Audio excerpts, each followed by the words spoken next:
All right, welcome back. This is the debate, and today, very interesting. We give 5 minutes to the guys to debate the topic, 5 minutes each, and the topic is very simple. Could the Abramovich sanctions have been more protective of Chelsea? Could they have been more protective of Chelsea? Or do you think that they adequately protect the club? Where do you stand? You think the sanctions on Abramovich have been too harsh on the football club Chelsea? Or do you think that the sanctions have been appropriately applied to allow Chelsea to continue to run? That's the topic for today. All right, I've got Jude here in the blue corner. I've got Nubo in the black corner. I want Jude to go first. He's a Chelsea fan, but I don't know where he stands in this. Do you think the sanctions were protective of Chelsea enough, or it could have been more protective than they are? I mean, friends, I've always said that since this issue came up, really, there have been no middle grounds. And to really be try and be on the fence is to be on the side of the sponsors of the war. And let's make this clear. I feel all of us on this table agree that things going on in Russia are really unfortunate and really shouldn't be happening. It's quite unfortunate, some of the scenes and sounds we've seen from Russia. But I mean, you look at the bigger picture and you want to look at how some of these activities is affecting almost everything, including our football that we love so dearly.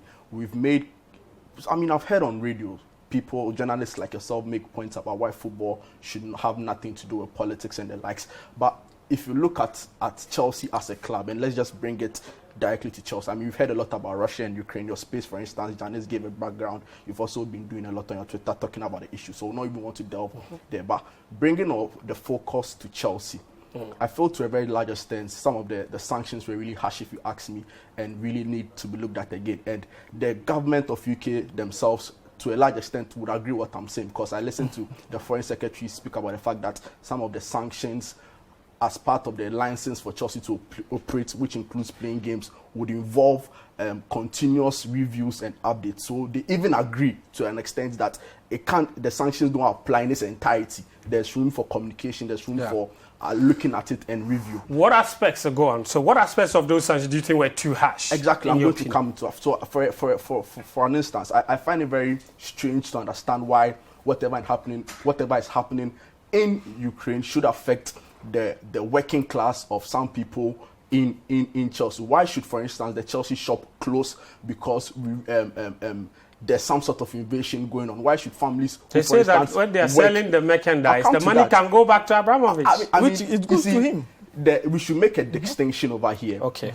The sanctions are needed, and to a very large extent, sanctions only will be effective is when they are there and the pinch is really felt. But it should be felt by the people. But it should be felt most by the people who are directly involved. Now, I mean, we've done a lot of reading about Abramovich. I've seen his autobiography, and for the past couple of years, maybe about 15 years, he's really not been in direct links with this government like people want to do it. Agreed and but granted. But they say he got to his position. Agreed and granted that he's had some sort of help from the Russian government, and agreed and granted that even in the past, they said he was on the border, interviewed people, Putin employed in his government.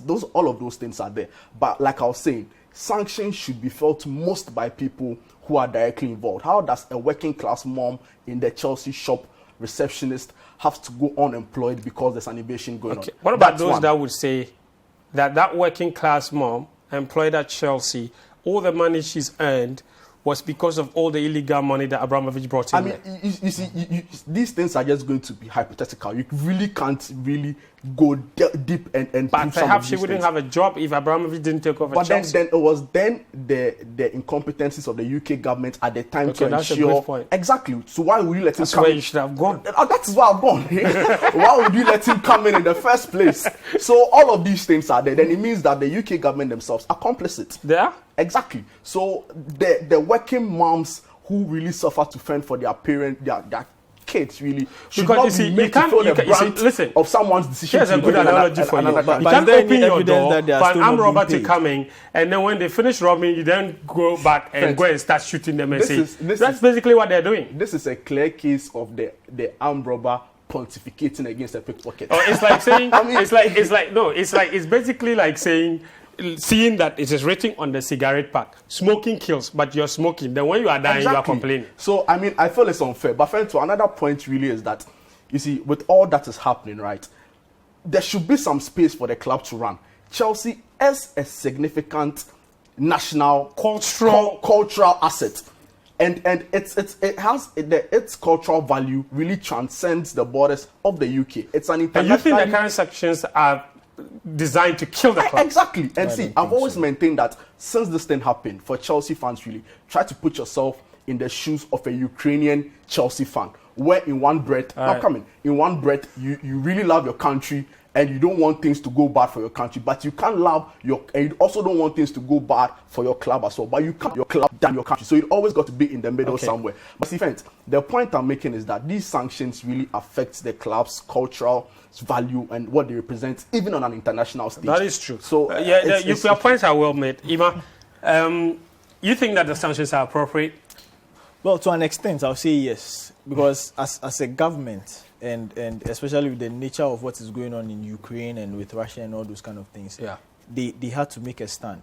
Now, I think based on the basis of this whole Russian-Ukraine invasion, a lot of us have had to do some history reading, watch a bit of YouTube videos to see how all these things are linked, especially with Abramovich. We know of the oligarchs and all those things and how Putin took them out. But some way, somehow, Abramovich remained close to Putin, and we all cannot deny that there are links. There are links. We cannot deny that the monies that he has amassed and all those things have nothing to do with Abramovich or have nothing to do with Putin. Mm-hmm. Putin produces steel. Those steels are being used for arms. So there's reported. yes, he reported. Even the UK government statement didn't go emphatically state. It said it could be. Yeah, but I mean, he's quote and unquote been in bed with Putin for a very long time. So we cannot totally absorb him of all that. Yeah, but that's him. But that's the thing. We cannot totally disassociate him from the club, and that's where the problem is. I do think that some of the sanctions... But Chelsea are what they are because of Abramovich. I mean, exactly. Yes, you cannot excuse that. The sanctions may be that when you mention about the shop being closed and all those kind of things, maybe those ones should have been excused. Exactly. But the other side of it too is that if he's the owner and there's profits coming in, it's going into his pockets. Yeah. So then how do you navigate that? Isn't that the other argument? Can't the UK government stop any form of way Abramovich can receive payments from Chelsea? For example, and I read a brilliant article from Martin Samuel who says the best way the UK government could have handled this was set up a trust fund where every Chelsea transaction was running through. So even with player sales, everything was going through that particular fund for the meantime. So they cut off any transactions that go straight to Abramovich. As Jude alluded to, there are things that will be reviewed. I think from the accounting point of view, maybe something like a suspend account where that thing, and his assets have been frozen and all those kind of things. But I do think that he has already had problems with tenancy coming in and he couldn't fly into Chelsea at the point. But I think let's just look at it from this side. From a government's point of view, they want to do the right thing. Mm-hmm. They do not want to be seen as being in support of an invasion which they feel is illegal. Mm. So yes, some of the sanctions may be dire. People would have to suffer for that. I also do the other side of it too is that as I was saying, we cannot totally take Abramovich out of Chelsea. Of course. There's going to be that synergy forever. He's been the reason why Chelsea has been successful for the past 20 years. I see he's the reason why some of Chelsea have all these fans all over the world. It's his money. Exactly. The money he owns the team. The source of which is in contention now. Exactly. So we cannot totally absorb him for that. So the UK government is just doing what is right by them. It's more or less international politics being at play. Shouldn't that right thing have been to stop Abramovich from coming to Chelsea in the first place? Well, but you don't use another mistake to rectify another mistake. So when did they realize it was a mistake? Exactly. Well, I think he's had problems with coming into London for a while now. You don't wait. And that only happened after a Russian spy was poisoned in England. Yeah, so there's so many misgivings about it. On the other side, too, you would say that, okay, with his investment in Chelsea, he's brought in a lot of funds to the UK. Yeah, he's created jobs for people and all those things. So there have been benefits in there. Yeah. But I do think that they have, in as much as I would say, yes, some of the sanctions are a bit there. But if you look at it on the grand scheme of things, they'd want to do things that protect the UK in its entirety. And you think so? I get your point. So you think that this was always coming, and the UK government as much as this is a hard decision, it had to be taken. Yes, and to a larger extent, I mean, they are not totally taking him out saying that, okay, hey, we have taken everything, go home. No. Even with the sale, yes, they would want to be involved because I'm sure there are some nitty-gritty things. No, they said they don't want the money to go back to him, so they have to supervise. Exactly. And take the money. They would want to be sure of whatever is coming, so that it's not as if, let's say, it's a third-party guy who's just going to pass the buck to buy it and everything. So,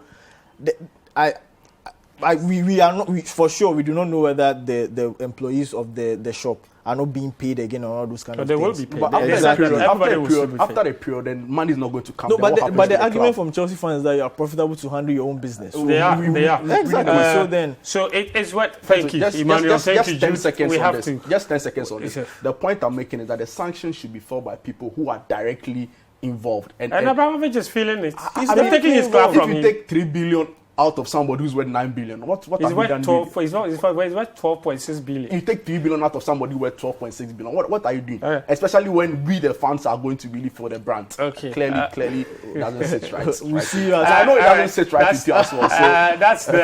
That's it on the debate. I don't know what you think at home, but I'm sure the debate will continue at home. Up next, though, is the FPL zone, but that will come up right after this break.